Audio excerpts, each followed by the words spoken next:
Story. Please welcome Matthew.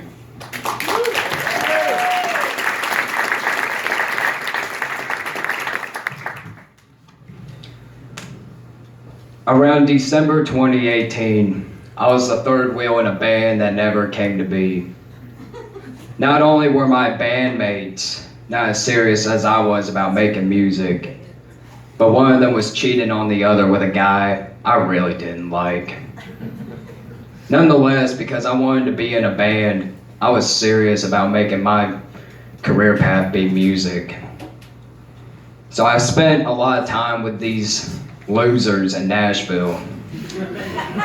But this is a time in my life that led to some bizarre developments. One chilly night in particular, we were all hanging out at Opry Mills, and my bandmate's boyfriend needed a cigarette, so he went outside, got himself a cigarette, and shortly after he lit that cigarette, a stranger approaches us and starts conversing with us. The stranger asked if we're all in a band. We all said yes. I remember him telling all of us that he was proud to see a group of young individuals having fun and pursuing their dreams because it reminded him so much of when he was younger, just living the moment and having fun each and every day. Unlike the dysfunctional couple in my band, his comments really meant a lot to me. I was serious about music being my career path. The conversation with this stranger lasted nearly an hour. The stranger's name was David, and although I may not remember much of the conversation since it's a time in my life I want to forget, but he happened to be from Nashville and was visiting for the holidays. All of us were talking about music, and we all had similar taste in music, but David, he was into underground bands I've never really heard of, whereas I'm into the Alice in Chains, Slipknot, and Avenged Sevenfold. But there was one question I do remember vividly. He asked us, how old was he? I didn't have a clue how old he was. My guess was that he was 40, but I was wrong, he was actually 30, as the dude in the band guessed his age correctly. So, David gave the dude $5 for guessing correctly, and then David went on to tell his addiction to drugs. I could see why David looked older than what he actually is. Despite being dark outside, I could see how pale David was with his bloodshot eyes dilating. David told us he'd been sober for a while. In my mind, I thought it was odd having a conversation with a stranger I didn't even know. So David exchanged numbers with all of us and added us on Facebook. I didn't mind giving him my contact information, even though it felt weird connecting with someone I don't even know. So, David, he could have been one sketchy individual or some bum living off other people, but fortunately enough, he never appeared to be that way towards me. David gave all of us a hug before he left to go pick up the Spider-Man game in Nashville. When David hugged me, he whispered something in my ear.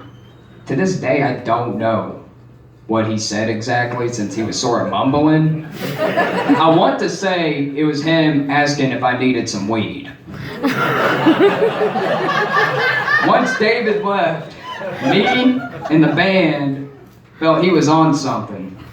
Eventually, the toxic couple, David and myself, we all departed our own ways into the night and from each other's lives. Shortly after this night, I cut ties with that failed attempt of a band. I didn't want any association with them whatsoever. I never heard from David until a month after I had interacted with him. It was around 4 a.m. in the morning. He sent me a message, wanted to know how I was doing. It caught me off guard because I totally forgot who he was for a moment. I told him everything was going well for me. I had gotten a new job, worked on various projects, and got rid of a lot of toxicity in my life. I asked him how he was doing. He didn't respond to my question, but he shared a post he made on Facebook years ago about this movie he really enjoyed. I replied back saying, I had never seen that movie. That would be the end of the conversation. Literally. That was the last conversation I had with David. So, a few months go by. Things are going well for me. I'm moving up in the company I work for. I got rid of that failed garbage trash of a band I was in. And I got to do my first gig in Nashville. Yeah. But a week before my first gig, I woke up and I was scrolling through my Facebook. I saw something that caught my attention. Someone posted an obituary of David. At first, I didn't recognize who it was until I opened the obituary. Then I went on David's Facebook page to see if this was legit. Unfortunately, it was. What's sad is that he'd been dead for a week before I found out the news. I was in complete shock. I didn't know what to think. Unless if it's someone really close to me, deaths don't usually affect me, but his death didn't necessarily affect me, but it gave me a weird feeling inside because that day, all I could think about was that night that I chatted with him outside Opry Mills. And to this day, I still think about that night for reasons I have no idea why. I don't know how he passed away. It makes me wonder if he was going through depression or battling an addiction he couldn't beat. Had I reached out to him more often, would have that made a difference? Even if I didn't know him personally? I'm not sure. I never bothered to contact David since he was a stranger to me. Honestly, I have no idea what his perception was of me. He seemed very cordial towards me based off the interaction I had with him, even if the possibility of other parties involved influenced him not to talk to me before his death.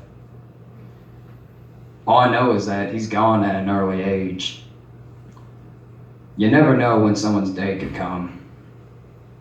I may not be much of a people's person, but it would have been nice to know more about him or hear from him before his untimely death. Instead, I was just under the assumption he would have hit me up in a blue moon. But in closing though, I'll never forget those words he said to me that night because it really meant a lot for someone to say to me that they're proud to see me do what I love to do and having fun. Even if it was someone like him, an unknown entity that popped up in my life for a brief moment. If only he knew how much I stepped up in life since the last and only time I saw him.